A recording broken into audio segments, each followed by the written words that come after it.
Hello, dear student. How are you? I am Shahid Khan, and you are watching my YouTube channel Chem Galaxy with Shahid.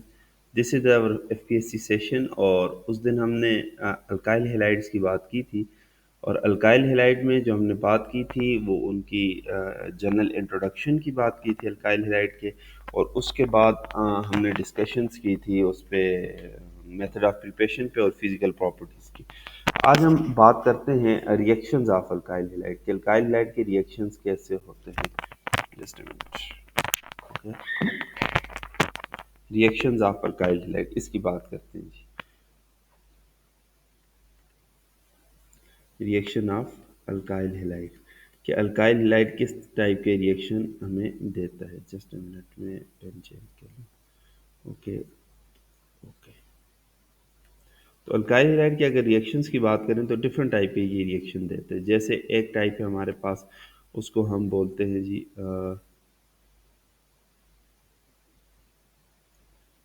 हम बोलते हैं substitution, nucleophilic substitution. पहली type की जो reaction देता है alkyl halide उसको हम क्या बोलते हैं, न्यूक्लियोफिलिक सब्स्टिट्यूशन।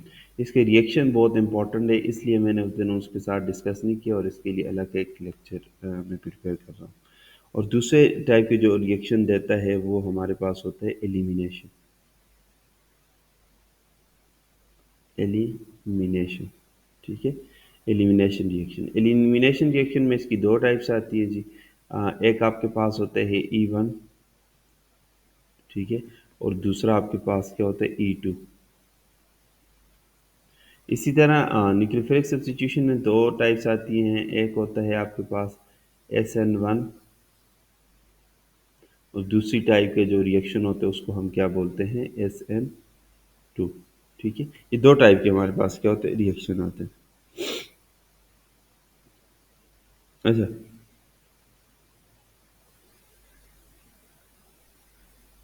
अब एक जनरल एक बात याद रखनी है कि लेबॉर्ट्री में हम कौन सा अल्काइल हैलाइड यूज़ करते हैं। क्या हम अल्काइल ब्रोमाइड यूज़ करते हैं या फिर हम अल्काइल क्लोराइड यूज़ करते हैं, ठीक है, लेबॉर्ट्री में alkyl halide.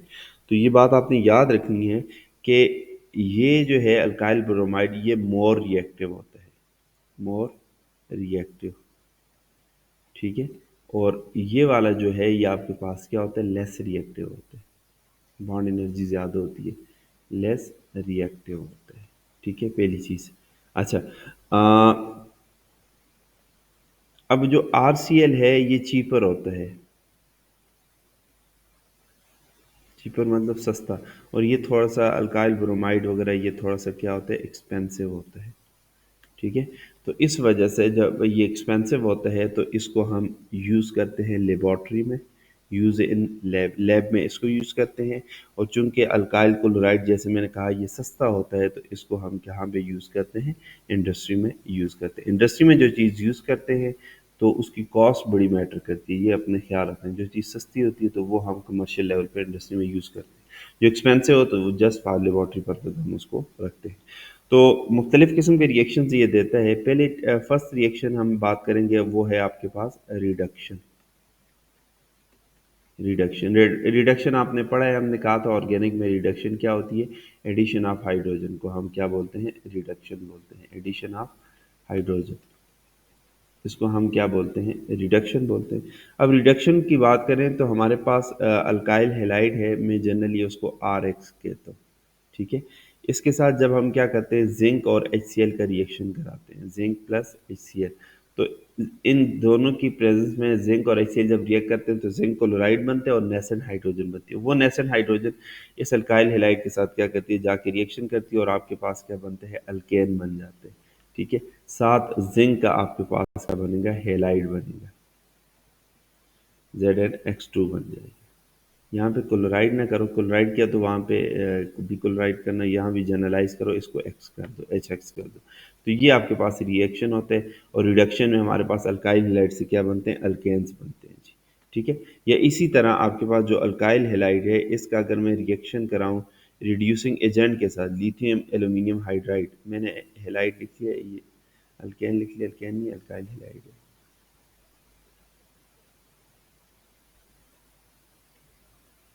Lithium aluminium hydride. अगर इसके साथ में इसका रिएक्शन कराऊं तो आपके पास क्या बनता है, अल्केन बनता है, और प्लस आपके पास क्या बनता है, एल्यूमिनियम हेलाइड बनते हैं, AlX3 बन जाते हैं। ठीक है, तो ये आपके पास क्या होता है, बेसिकली रिएक्शंस होते हैं। ठीक है, कि इस तरह आपके पास क्या होता है, हमारे पास रिएक्शन होता है कि अल्काइल हैलाइड को अगर रिड्यूसिंग एजेंट के साथ रिएक्शन करें तो वो भी इसको रिड्यूस कर देते हैं, और इससे क्या बनता है, अल्केन बनते हैं, साथ एल्यूमिनियम हेलाइड बन जाते हैं। इसी तरह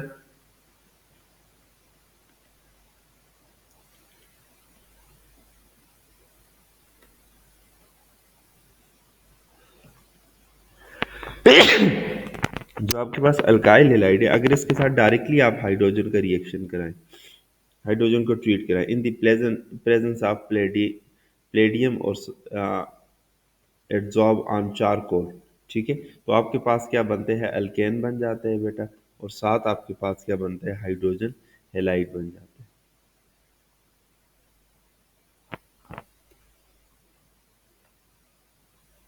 तो ये डिफरेंट टाइप से क्या होते हैं, रिएक्शंस होते हैं रिडक्शन की कैटेगरी में जो हमने पढ़ने हैं।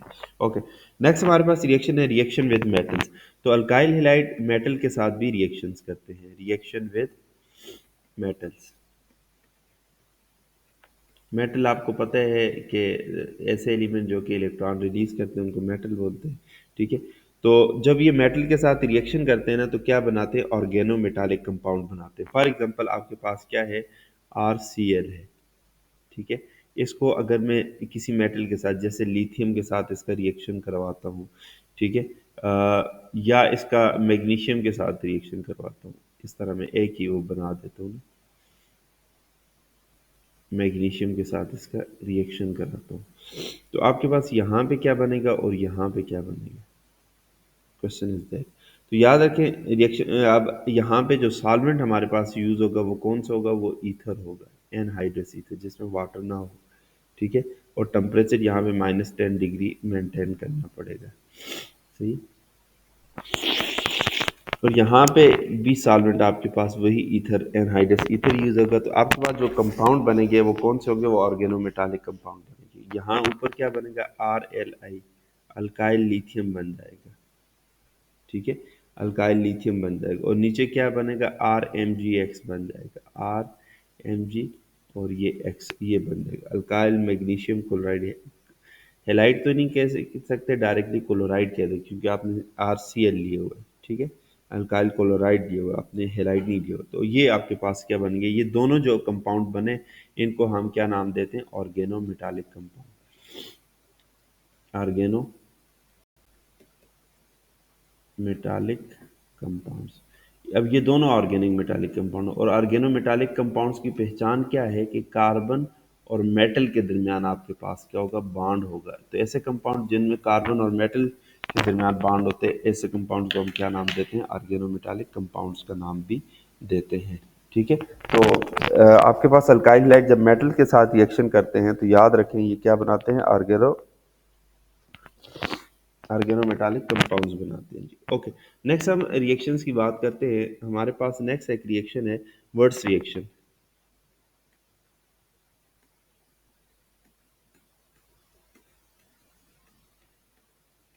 वर्ड्स रिएक्शन, अब इसमें हमारे पास क्या होता है कि अल्काइल हैलाइड सोडियम के साथ रिएक्शन करते हैं। मसलन ये आपके पास CH3 है, Cl है, प्लस आपके पास क्या है, सोडियम है।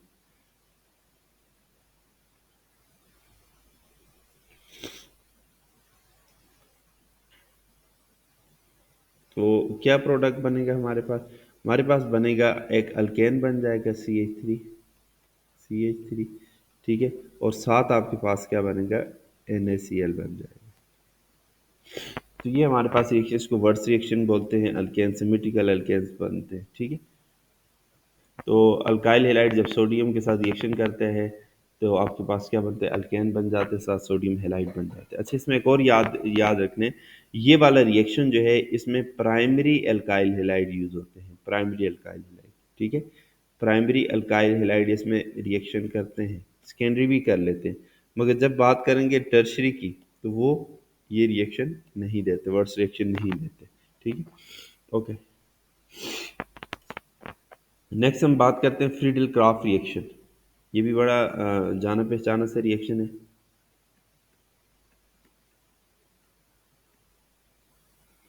Friedel craft reaction. अब इसमें हमारे पास क्या होता है, एरोमेटिक कोई कंपाउंड है जैसे बेंजीन वगैरह है, उसकी जब हमने क्या करानी होती है, हेलोजिनेशन करवानी होती है, तो हम उसको उसका रिएक्शन कराते हैं किसके साथ, अल्काइल हैलाइड के साथ, और in the presence of Lewis acid. यहाँ पे जो लिविस एसिड हम यूज़ कर रहे हैं बेटा, वो हमारे पास कौन सा होगा, एल्यूमिनियम क्लोराइड होगा, ये लिविस एसिड है। तो आपके पास क्या होता है, इस क्लोरीन को एल्यूमिनियम क्लोराइड ले लेते हैं और ये CH3 पॉजिटिव होके आके इसके ऊपर लग जाते हैं, और हमारे पास जो बनने वाली प्रोडक्ट है वो आपके पास कौन सी होती है, वो बेंजीन टॉल्यूइन बन जाती है। सॉरी, शुरू में मैंने कहा हेलोजिनेशन, हेलोजिनेशन नहीं, ये अल्काइलेशन है। अल्काइलेशन, तो ये भी अल्काइल हैलाइड बेंजीन के साथ रिएक्ट करके in presence of Lewis acid आपके पास क्या बनाते हैं, टॉल्यूइन वगैरह या अल्काइल बेंजीन वगैरह बना देते हैं। अगर यहाँ पे इथाइल बना बना दे तो यहाँ इथाइल ग्रुप यूज़ करें तो यहाँ इथाइल आके लग जाएगा। ओके, नेक्स्ट हमारे पास एक रिएक्शन है रीअरेंजमेंट।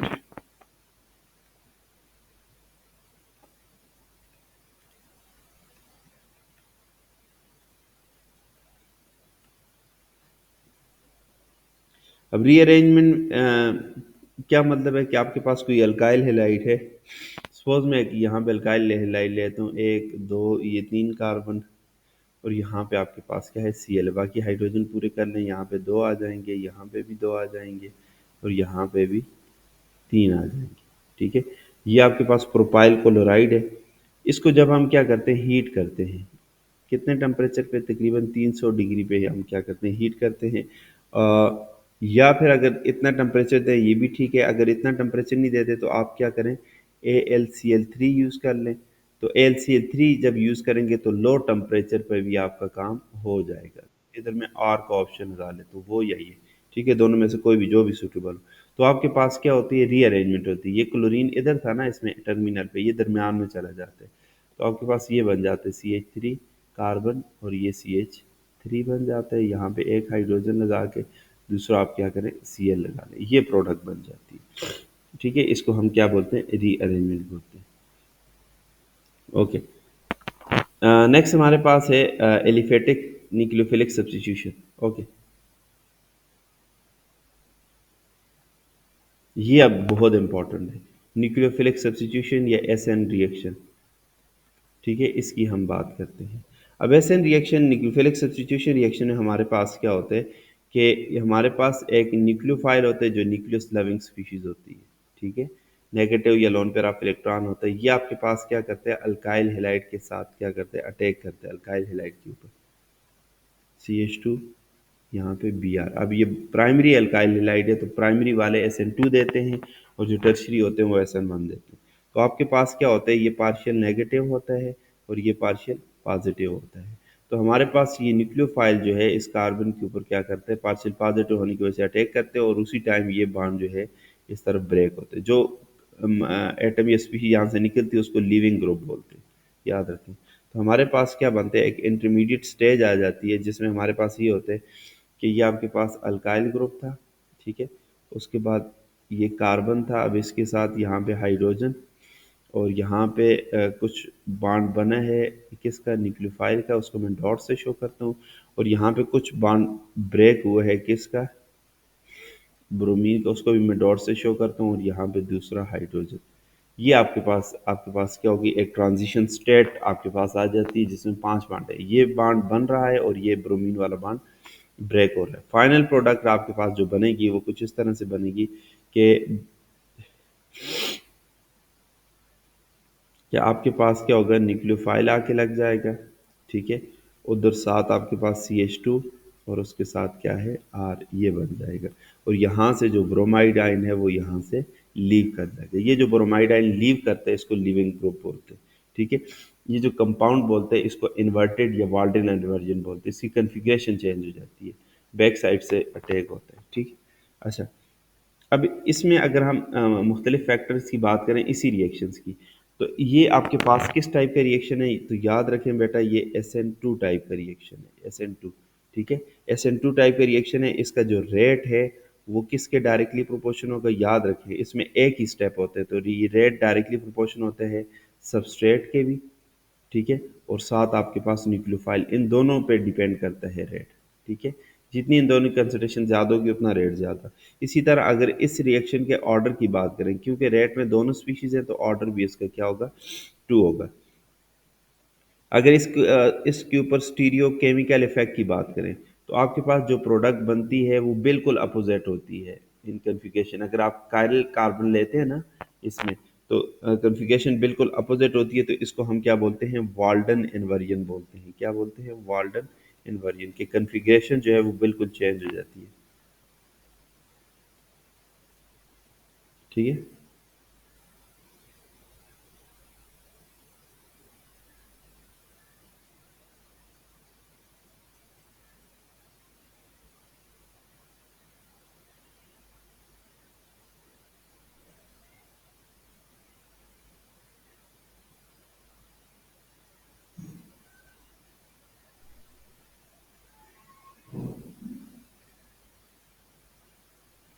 ओके, अब हम नेक्स्ट चलते हैं। हम बात करते हैं कोई हमारे पास SN1 रिएक्शन की।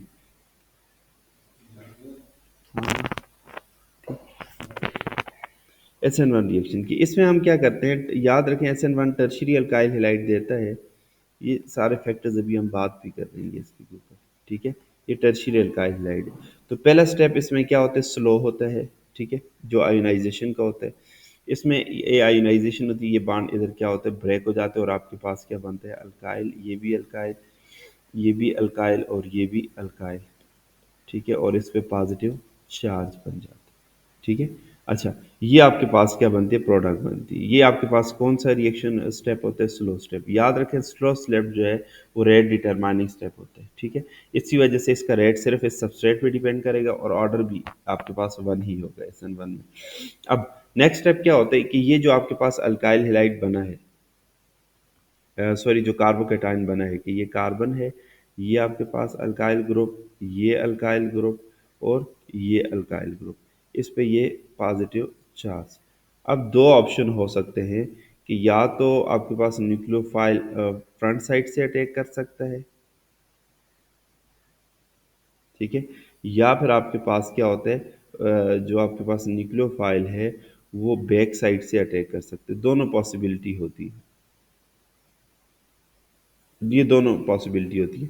और ये जो स्टेप होता है बेटा, ये कौन सा होता है, ये फास्ट स्टेप होता है, मतलब ये रेट डिटरमाइन के साथ इसका कोई ताल्लुक नहीं है। और आपके पास जो प्रोडक्ट बनती है वो मसलन पहले अटैक से, मैं अगर इस फ्रंट साइड से अटैक की बात करूँ, तो ये अल्काइल ग्रुप, ये कार्बन और ये कार्बन, ये अल्काइल ग्रुप और यहाँ पे OH।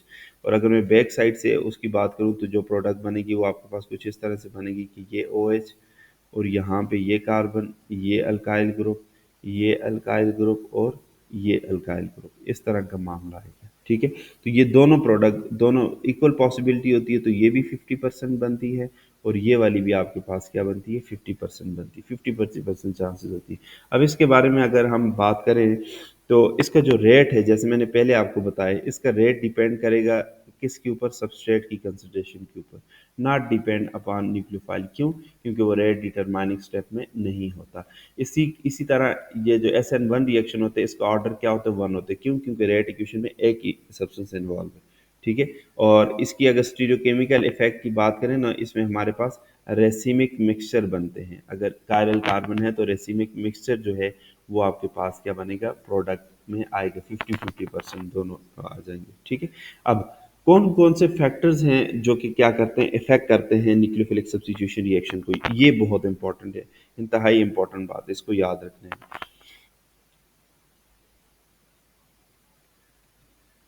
फैक्टर्स अफेक्टिंग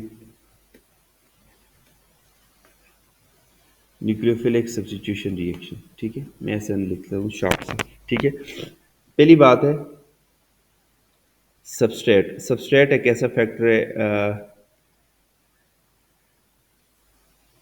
जो सबसे ज़्यादा इफेक्ट करते हैं। सबस्ट्रेट का मतलब जो आप अल्काइल हैलाइड ले रहे हैं, क्या मतलब, अगर आपके पास SN2 है तो उसके लिए किसका रेट ज़्यादा होगा, और SN1 है उसके लिए कौन सा सबस्ट्रेट ज़्यादा अच्छा रेट देगा।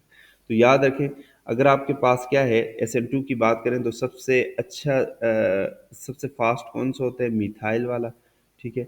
उसके बाद प्राइमरी का नंबर आता है, उसके बाद सेकेंडरी का नंबर आता है, और उसके बाद टर्शियरी का नंबर। मसलन SN2 में मिथाइल क्लोराइड सबसे ज़्यादा रिएक्शन देगा। उसके बाद प्राइमरी की बात आएगी, इथाइल क्लोराइड की बात कर लें, उसके बाद सेकेंडरी और सबसे सबसे स्लो रिएक्शन देगा टर्शरी के साथ, और सबसे फास्ट रिएक्शन देगा प्राइमरी या मिथाइल के साथ, ठीक है। अब SN1 की बात करें तो ये इस यहाँ पे सीन अपोजिट है, ये टर्शरी के साथ सबसे फास्ट रिएक्शन देगा, उसके बाद सेकेंडरी के साथ, उसके बाद प्राइमरी के साथ, और उसके बाद मिथाइल ग्रुप के साथ। मगर मतलब अगर आपके पास मैं RX करता हूँ ना, ठीक है, ये अल्काइल ग्रुप है, ये अगर टर्शरी है तो ये बहुत फास्ट रिएक्शन देगा, अगर ये सेकेंडरी है तो SN1 स्लो देगा, फिर इसी तरह मिथाइल है तो बहुत स्लो देगा। मगर अगर SN2 की बात करें तो ये आर अगर CH3 ग्रुप है तो ये सबसे फास्ट रिएक्शन देगा। कहने का मकसद, जितना अल्काइल ग्रुप छोटा होगा तो SN2 को फेवर करेगा, और जितना अल्काइल ग्रुप बड़ा होगा तो SN1 को फेवर करेगा। ये बात आपने याद रखनी है। ओके,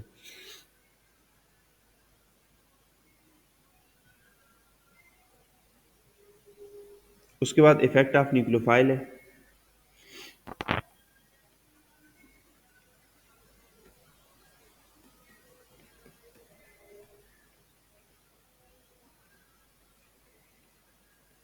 न्यूक्लियोफाइल भी इसको इफेक्ट करता है, ठीक है। अब क्या, अगर SN2 की रिएक्शन की बात करें, SN2 एक साइड पे मैं SN2 लिख लेता हूँ, और एक साइड पे SN1, दोनों के ऊपर बात है। तो SN1 को शॉर्टकट मकाते हैं कि चूंकि ये रेट रिएक्शन में इन्वॉल्व भी नहीं होता, तो इसके ऊपर न्यूक्लियोफाइल का कोई इफेक्ट नहीं होता, जैसा मर्जी न्यूक्लियोफाइल हो बस चल जाएगा, ठीक है, नो इफेक्ट। यहाँ पे SN1 में कोई इफेक्ट नहीं होता। मगर SN2 की बात करें तो जो न्यूक्लियोफाइल है वो must be stronger than leaving group, ठीक है। न्यूक्लियोफाइल जो है मस्ट बी स्ट्रॉन्गर देन, ये स्ट्रॉन्ग होना चाहिए जी, स्ट्रॉन्गर किसके मुकाबले में, देन लिविंग ग्रुप। जो लिविंग ग्रुप है उसके मुकाबले में ये स्ट्रॉन्गर होना चाहिए, या लिविंग ग्रुप या उसको कंजुगेट एसिड भी बोलते हैं। अच्छा, ये बात भी याद रखें, जो जो ग्रुप लीव करता है, क्या मतलब ये है कि आपके पास अगर लिविंग ग्रुप H2O है, ठीक है, तो आपके पास न्यूक्लियोफाइल क्या होना चाहिए, OH नेगेटिव होना चाहिए, ठीक है। तो ये आपके पास स्ट्रॉन्गर होना चाहिए, पहली बात। और उसकी फिर आपको लिस्ट आ जाती है कौन कौन सा गैस।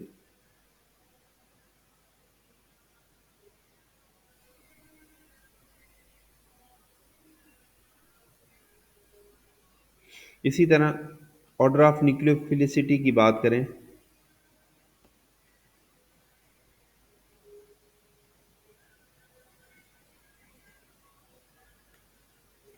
ऑफ एक्स, तो वो उसका ऑर्डर क्या है, तो आयोडीन के सबसे ज़्यादा, ठीक है।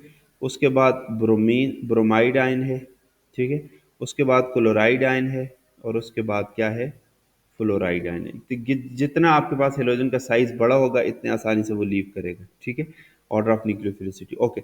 Larger ions are more polarisable, ये तो आपको पता है कि जितना आयन लार्जर होगा वो ज़्यादा पोलराइजेबल होगा। तो ये आपके पास ये ख्याल रखना है कि आपके पास न्यूक्लियोफाइल स्ट्रांग होना चाहिए। ये ऑर्डर होता है न्यूक्लियोफिलिसिटी का। आयोडीन होगा तो आसानी से लीव करेगा, फ्लोरीन होगा तो मुश्किल से लीव करेगा, ठीक है। और इसी तरह जितना बड़ा आयंस होगा आफ्टर लीविंग के बाद फॉर्म होगा, तो इतना वो ज़्यादा अच्छा लीविंग ग्रुप होगा, ठीक है। तो ये चंद एक पॉइंट है। ओके, उसके बाद न्यूक्लियोफाइल के बाद इफेक्ट ऑफ सॉल्वेंट, सॉल्वेंट भी इफेक्ट करते हैं जी, याद रखें।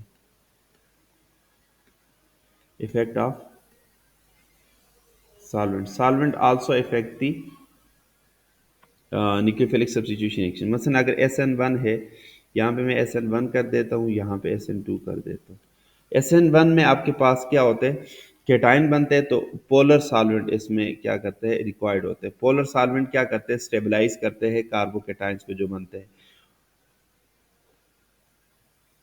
कहते हैं आपके पास एक रिएक्शन है, आप उसको क्या करते हो, ROH अल्कोहल में करते हो, और इसी तरह उसी रिएक्शन को अगर आप क्या करें, वाटर में करें, तो जब आप वाटर में उस रिएक्शन को शिफ्ट करते हो, चूंकि water is more polar than alcohol, तो रिएक्शन का जो हाइड्रोलिसिस है, या हाइड्रोलिसिस का जो रेट है वो 100 टाइम इंक्रीज हो जाता है, रेट इंक्रीज हो जाते हैं, इतना ज़्यादा पोलैरिटी इसको क्या करती है, इफेक्ट करती है। ओके, SN1 को फेवर करते हैं पोलर सॉल्वेंट, मैंने बात कर ली। जब SN2 की बात करेंगे तो कौन सा सॉल्वेंट इसको फेवर करता है, लेस पोलर सॉल्वेंट जो है वो इसको फेवर करता है। या हम कह सकते हैं कि जो नॉन पोलर सॉल्वेंट है, अगर बिल्कुल ही बात क्लियर करें तो नॉन पोलर जो सॉल्वेंट होते हैं वो फेवर करते हैं SN2 को, क्यों? क्योंकि इसमें कोई कार्बोकेटाइन नहीं बनते। मगर SN1 को पोलर सॉल्वेंट फेवर करते हैं क्योंकि इसमें क्या बनते हैं, सॉल्वेंट, इसमें कार्बोकेटाइन बनता है। नेक्स्ट हमारे पास एक फैक्टर है जिसको हम इफेक्ट ऑफ लीविंग ग्रुप बोलते हैं।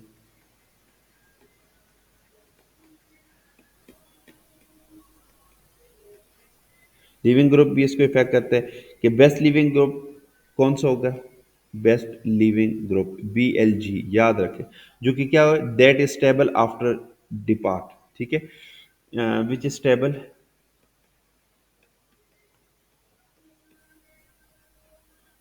आफ्टर डिपार्ट, जो मसलन लीव करके आपके पास अगर सबसेट से लीव करके स्टेबल हो तो that will be your best leaving group. अब हमारे पास दो तरह के लिविंग ग्रुप होते हैं, एक होते हैं GLG, इसको बोलते हैं गुड लिविंग ग्रुप, और एक होते हैं PLG क्या होते हैं, पुअर लिविंग ग्रुप।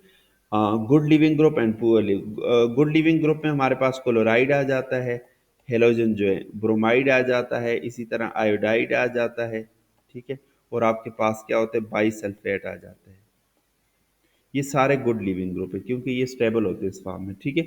मगर जो पुअर लिविंग ग्रुप होते हैं उसमें OH नेगेटिव हाइड्रोक्साइड आयन, इसी तरह आपके पास OR नेगेटिव अल्कोक्साइड आयन, और इसी तरह NH2 एमाइड आयन, ठीक है। ये आपके पास पुअर लिविंग ग्रुप होते हैं क्योंकि ये स्टेबल नहीं होते। ओके, ये बात होगी सब्स्टिट्यूशन रिएक्शन की। अब हम नेक्स्ट बात करते हैं एलिमिनेशन रिएक्शन की। टाइम ओके, अभी थोड़ा सा चलें देखते हैं एलिमिनेशन रिएक्शन। याद रखें, एलिमिनेशन रिएक्शन और सब्स्टिट्यूशन रिएक्शन जो है ना, वो कंपीट कर रहे होते हैं एक दूसरे के साथ, ठीक है। अब एलिमिनेशन में हमारे पास दो आते हैं ना एलिमिनेशन रिएक्शन में, कि एक होता है E2 और एक क्या होता है आपके पास E1। ये दो तरह के हमारे पास क्या होते हैं, रिएक्शंस होते हैं, E2 और E1। E1 E2 की अगर हम बात करें, इसमें जो चीज़ रिक्वायर्ड होती है वो बीटा हाइड्रोजन होते हैं, ठीक है, बीटा हाइड्रोजन होते हैं, और जो रिएजेंट होते हैं वो अल्कोहलिक KOH होते हैं। अल्कोहलिक KOH हम अल्काइल हैलाइड के साथ क्या करते हैं, रिएक्ट कराते हैं। ये किस किस के साथ मिलता जुलता है, analogue to SN2,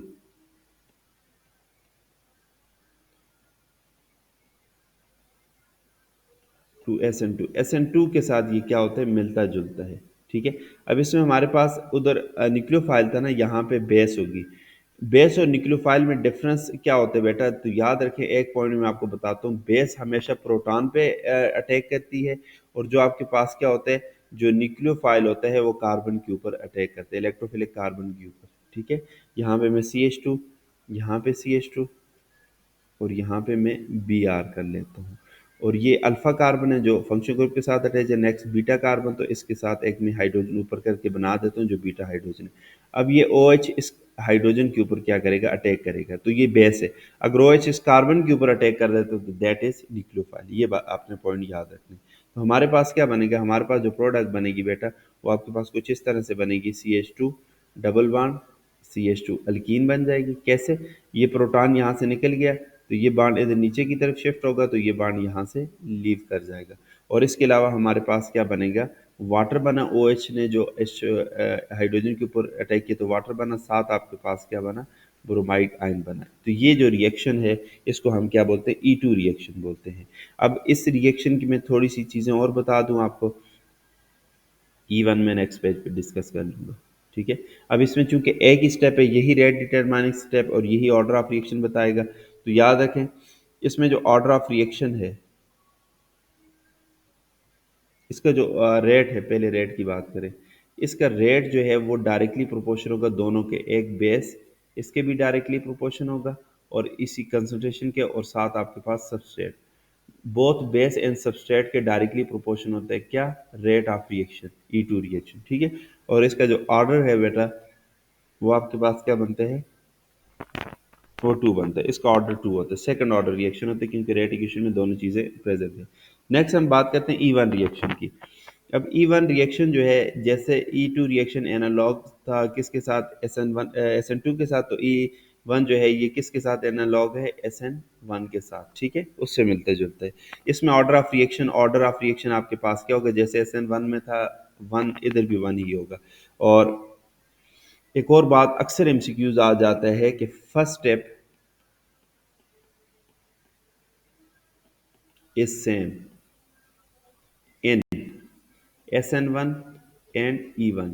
first step ionization होता है, ई वन में भी आयोनाइजेशन होती है और एस एन वन में भी, इन दोनों में फर्स्ट स्टेप आपके पास क्या होते हैं, सेम होते हैं। फॉर एग्जांपल आपके पास मैं एक कंपाउंड लेता हूँ, हमारे पास है सी एच थ्री, यहाँ पे सी एच टू, यहाँ पे कार्बन हाइड्रोजन, और उसके साथ ये आपके पास क्या आता है, ब्रोमीन आ जाता है, और यहाँ पे आपके पास क्या आता है, सी एच थ्री आता है, ठीक है।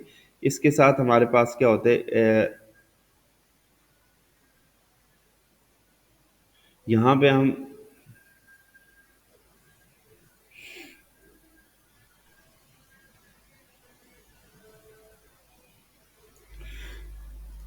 इसका हम रिएक्शन कराएंगे किसके साथ, कोई बेस वगैरह लेते हैं ना, अल्कोक्साइड ले लेते हैं, आर ओ नेगेटिव और इधर एन ए पॉजिटिव, ठीक है। अब इसमें दो बीटा हाइड्रोजन है, ये भी बीटा हाइड्रोजन है, ये भी बीटा हाइड्रोजन, तो दो तरह की प्रोडक्ट बनती है। एक जो प्रोडक्ट बनती है बेटा वो कुछ इस तरह से बनती है कि ये कार्बन, इसी तरह ये कार्बन, यहाँ पे ये डबल बॉन्ड, ये कार्बन और ये कार्बन, ठीक है। बाकी हाइड्रोजन आप लगा सकते हैं कि इधर तीन आएंगे, इधर कितना आएगा, एक आएगा, इधर भी एक आएगा, और इधर भी आपके पास क्या होंगे, तीन आएंगे। और दूसरी जो प्रोडक्ट ये कब बनती है, जब ये वाला बीटा हाइड्रोजन जाते हैं तब। अब अगर ये वाला बीटा हाइड्रोजन जब जाएगा तब कौन सी प्रोडक्ट बनेगी बेटा, ये कार्बन, ये दूसरा कार्बन, ये तीसरा कार्बन, ये डबल बॉन्ड, ये कार्बन, यहाँ पे दो हाइड्रोजन आ जाएंगे, ठीक है। यहाँ पे एक आ जाएगा, यहाँ पे भी दो आएंगे, और यहाँ पे कितने आ जाएंगे, तीन आ जाएंगे। ये दो प्रोडक्ट बनती है। अब इनमें ये याद रख रहे हैं कि ये जो ऊपर वाली प्रोडक्ट है इसको हम क्या बोलते हैं, सेट्सअप प्रोडक्ट, या दिस प्रोडक्ट है अकॉर्डिंग टू सेट्सअप। और ये जो नीचे प्रोडक्ट है ये आपके पास कैसे बनती है,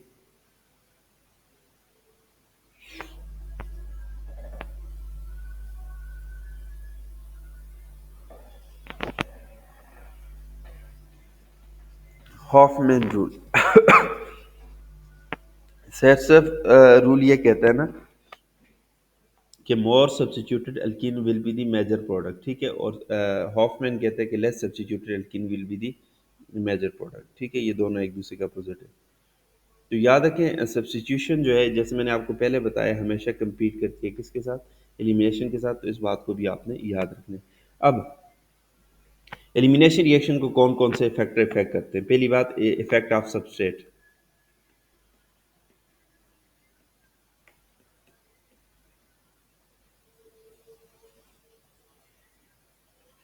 ठीक है। अब हम बात करते हैं सब्स्टिट्यूशन वर्सेस एलिमिनेशन, कौन कौन से फैक्टर इफेक्ट करते हैं, ठीक है। क्योंकि ये दोनों मैंने कहा ना compete करती है ना, सब्स्टिट्यूशन इन दोनों का, कब एलिमिनेशन होगी कब सब्स्टिट्यूशन होगी, याद रखें। क्राउडिंग, या आपके पास क्या है, क्राउडिंग, या फिर आपके पास जिसको हम बोलते हैं स्टेरिक हिंड्रेंस, फेवर एलिमिनेशन, पहली बात, ठीक है। क्राउडिंग मसन, जो आपके पास कार्बन है जिसके साथ अल्काइल लाइन लगा है वो क्राउडेड है, उसके इर्द गिर्द बहुत ज़्यादा ग्रुप लगे हुए, स्टेरिक हिंड्रेंस है वहाँ पे, ठीक है। तो वो फेवर करेगा एलिमिनेशन को, क्यों, क्योंकि वहाँ पे न्यूक्लियोफाइल पहुँच नहीं सकते इस वजह से। इसी तरह इफेक्ट ऑफ टेम्परेचर, टेम्परेचर का एक बड़ा अहम इफेक्ट होता है इसके ऊपर, कैसे,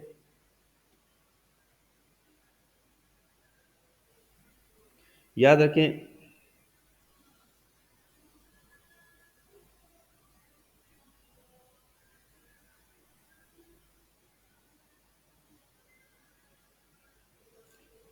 आपके पास दो रिएक्शन होते हैं, एक होते हैं एलिमिनेशन और एक क्या होते हैं, सब्स्टिट्यूशन में।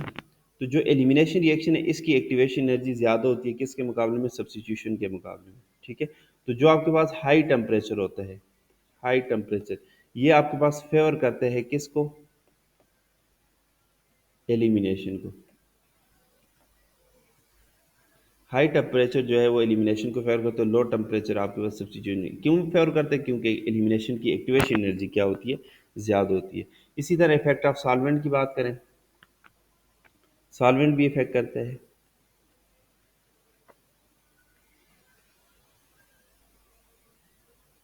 कि आपके पास एलिमिनेशन रिएक्शन जो है ये फेवर होते हैं, फेवर बाय डिक्रीजिंग पोलैरिटी,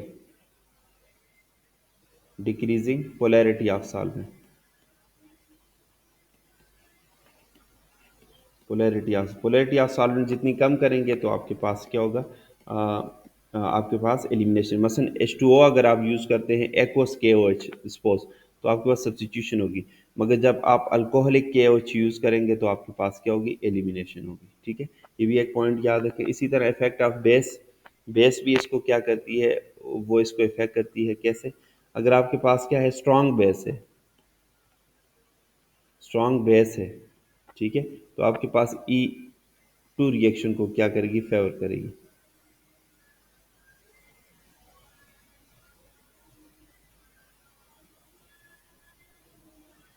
ठीक है, और वीक बेस है तो वो आपके पास क्या करेगी, सब्स्टिट्यूशन को फेवर करेगी। ठीक है, अच्छा, इसी तरह कंसंट्रेशन बेस की भी ये इफेक्ट करती है। अगर लो कंसंट्रेशन है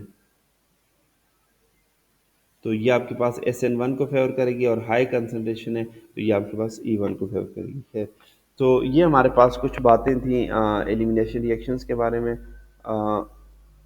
इसके बाद हमारे पास ग्रेगनार्ड रिएजन वाला लेक्चर रह जाते हैं, मगर ये काफ़ी लेंथी हो चुका है, तो यहाँ पे इसको स्टॉप करते हैं। ग्रेगनार्ड रिएजन के मैं अलग लेक्चर अपलोड कर दूँगा। ठीक है, wish you all the best, thank you so much.